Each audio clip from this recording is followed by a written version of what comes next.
Astro సిండికేట్లో మీ personal and business promotions కోసం కింది నెంబర్కు కాంటాక్ట్ చేయండి.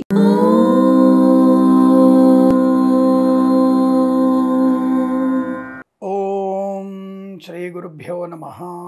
హరి ఓం. శ్రియః కాంతాయ కళ్యాణనిధయే నిధయేర్థినాం శ్రీవేంకట నివాసాయ శ్రీనివాసాయ మంగళం. మంగళం కౌసలేంద్రాయ మహనీయ గుణాత్మయే చక్రవర్తి తనూజాయ సార్వభౌమాయ మంగళం. నమో వెంకటేశాయ.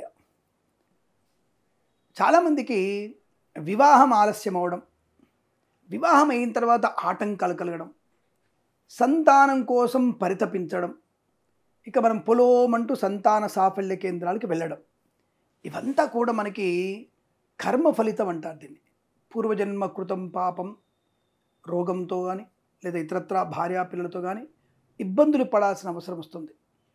కాబట్టి అటువంటి పూర్వజన్మ కృత పాప నాశనాన్ని కలిగించడానికి, అలాగే జన్మజాతకంలో శనీశ్వరుడు యొక్క ప్రభావం ప్రతి ఒక్కరి జాతకంలో ఉంటుంది. ఆయన గోచారంలో 3, 6, 11 స్థానాల్లోనే శుభకారకుడు. మిగతా ఏ ప్లేస్ అయినా సరే మందగతుడే.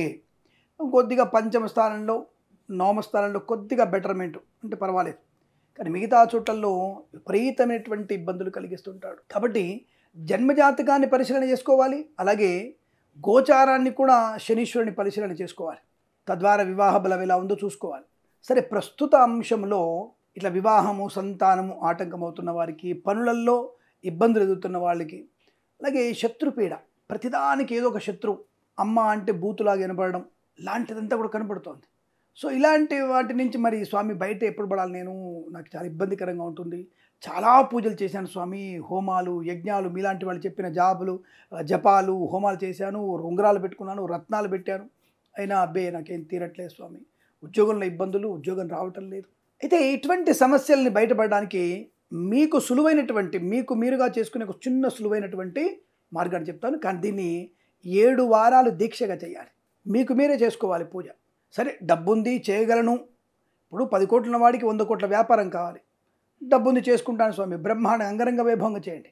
సరే, నా డబ్బు లేదు స్వామి, నాకు నమ్మకం కూడా లేదు, పర్వాలేదు. మీకై మీరు చేసుకోగలిగే చిన్న పని, పెద్ద పని కాదు ఇది. అంటే కొద్దిగా భక్తి, శ్రద్ధ అనేది ఖచ్చితంగా ఉండాలి. మిమ్మల్ని మీరు స్వామివారికి అర్పణ చేసుకోవాలి. అర్పణ ఏమిటి అంటే అండి, మిమ్మల్ని ఏదో చంపుకోమని కాదండి, మీ ఆత్మని అర్పణం చేయాలి. మీ సంపూర్ణటువంటి విశ్వాసముతో భగవంతుని యొక్క చరణాలని శరణు చొచ్చాలి. అదొక్కటే చేయాల్సింది, ఇంకేం లేదా స్వామి? అదే చెప్తున్నా నేను, తొందరపడకండి. అందుకే మన వీడియోని పూర్తిగా చూడాలి. మీరు ఆ పూర్తిగా చూస్తేనే మీకు విషయ పరిజ్ఞానము, దానివల్ల వచ్చేటువంటి లాభాలు తెలుసుకోగలిగి మరొక 10 మందికి దాన్ని చెప్పగలిగేటువంటి అవకాశం కూడా ఉంటుంది. అందుకే వెంటనే మన ఛానల్ని 100 మంది సబ్స్క్రైబ్ చేయించే బాధ్యత తీసుకోవాలి మీరు. నేను గత 6 మాసాలుగా చెప్తూ ఉన్నాను, మన ఛానల్ సబ్స్క్రైబ్ చేయండి, 1 మిలియన్ ఛానల్గా మారాలి, మీ అందరి సహకారంగా కోరుకుంటున్నాను. ఇప్పటికైనా తొందరగా మీ అందరూ ఒక్కొక్కళ్ళు 100 మందిని సబ్స్క్రైబ్ చేయిస్తే తప్పకుండా మనకి 1 మిలియన్ ఛానల్లో మనం ఉండే అవకాశం ఉంటుంది. ప్రస్తుతాంశంలో మరి అటువంటి ఇబ్బంది తొలగిపోవాలంటే ఏం చేయాలి? 7 శనివార వ్రతాలు ఉన్నాయి. చాలామంది మనవాళ్ళు చేసినవే, అలా మన పెద్దవాళ్ళంతా చేస్తేనే ఇటువంటి జన్మ సార్థకమైంది మనకి. 7 శనివార వ్రతాలు అంటే ఏమిటి స్వామి అంటే, శ్రీ అలివేలు మంగా సమేత శ్రీ వెంకటేశ్వర స్వామి వ్రతం. ఎలా ఆచరించాలి దాన్ని అని అడిగితే, శనివారం రోజున తలంటు పోసుకొని ప్రాతకాలంలో మనం విగ్రహం ఉంటే వెంకటేశ్వర స్వామి, పద్మావతి సమేత వెంకటేశ్వర స్వామి విగ్రహాన్ని పెట్టుకొని ఆయనకి అష్టోత్తర నామావళి, ఆయనకి దీపం అనేది చాలా ఇష్టం, జ్యోతులు పెడతారంటారు, చాలామంది జ్యోతులు పెడతారంటారు కదా. ఇక్కడ ఆయనకి మనము బియ్యపు పిండితో తయారైనటువంటి ఒక ప్రమిదను తయారు చేసి అందులో ఆవు నెయ్యి వేసి అందులో దీపారాధన చేయాలి. ఆ దీపానికి, అలాగే వెంకటేశ్వర పటానికి, అంటే పద్మావతి సమేత వెంకటేశ్వర పటానికి శ్రీ వెంకటేశ్వర స్వామి అష్టోత్తరం చదవాలి. ఆ దీపానికి అర్చన చేయాలి. ఆ దీపానికి మళ్ళీ ఒక దీపారాధన వేయాలి.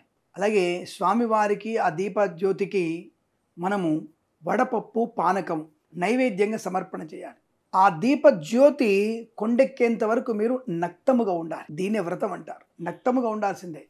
మరి ఆ దీపం కొండెక్కేంత వరకు మేమేం మాట్లాడాలి? నమో భగవతే వాసుదేవాయ, నమో నారాయణాయ అన్నటువంటి నామస్మరణనే మీరు చేస్తూ ఉండాలి. ఇది 7 శనివారాల వ్రతం. అలాగే ఇంకొక విషయం చెప్తాను మీకు, శనీశ్వరుడు యొక్క పీడా పరిహారం కలగాలి కదా. కాబట్టి ఈ జ్యోతి ప్రజ్వలన చేసి శ్రీ స్వామివారి నామస్మరణ చేసిన తర్వాత మీరందరూ కూడా శనీశ్వరుడి యొక్క అష్టోత్తర నామాన్ని చదువుకోవాలి. దివ్యమైనటువంటి శని అష్టోత్తర నామం, అద్భుతమైన దివ్యమైనటువంటి ఆ యొక్క శ్రీ వెంకటేశ్వర స్వామి అష్టోత్తరం, వీలైతే పద్మావతి అమ్మవారి అష్టోత్తరం కూడా చదువుకొని ఆ దీపానికి, స్వామివారి పటానికి దీపము, మరొకసారి ధూపము, నైవేద్యం, వడపప్పు, పానకం నైవేద్యంగా సమర్పణ చేయాలి. చేసి ఆ దీపం కొండెక్కిన తర్వాత ఆ దీపం యొక్క ప్రసాదాన్ని స్వీకరించాలి. మనం ఆ యొక్క పానకం తీర్థంగాను, వడపప్పు ప్రసాదంగాను ఆ జ్యోతిలోంచి కొద్ది ముక్క తీసుకొని తప్పకుండా తినేసి, ఇలా కనుక మీరు 7 వారాలు చేసినట్టయితే 8 నుంచి 11 వారాల మధ్యలో మీకు వివాహం కానీ సంకల్ప సిద్ధి నెరవేరే అవకాశం. ఒకవేళ మన వ్రతం పూర్తి జరిగి మూఢం వచ్చిందనుకో, కానీ పెళ్లి సంబంధాలను ఓకే అవుతాయి కనీసం. ఓకే అండి, మీ అమ్మాయిని మా అబ్బాయికి ఇస్తాం, మా అబ్బాయిని మేము ఇస్తాం. ఏమంటే ఇది ఆడకూతుళ్ళే చేయాలా? అక్కర్లేదు, మగవాళ్ళు కూడా చేసుకోవచ్చు. ఈ ఆడకూతుళ్ళకే స్పెషల్ ఏమి ఉండదు, కానీ ఎక్కువగా ఇంట్లో ఆడవాళ్ళు ఈ యొక్క వ్రతానికి ఇష్టత చూపుతారు. కాబట్టి మగవాళ్ళు కూడా ఈ వ్రతాన్ని ఆచరించవచ్చును. 7 మంగళవారాలు బ్రహ్మచర్యంగా ఉంటూ ఎటువంటి మాంసాహార మద్యపానాలను చేయకుండా, మైథునం చేయకుండా, అటువంటి భావన కూడా రాకుండా భక్తితో భగవంతుణ్ణి ప్రసన్నం చేసుకునే ప్రయత్నం చేయాలి. ఆ నారాయణమూర్తి అలివేలు మంగా సమేత శ్రీ వెంకటేశ్వరుడు మన మొర ఆలకించి ఆనందమే జీవనాన్ని ఇస్తాడు.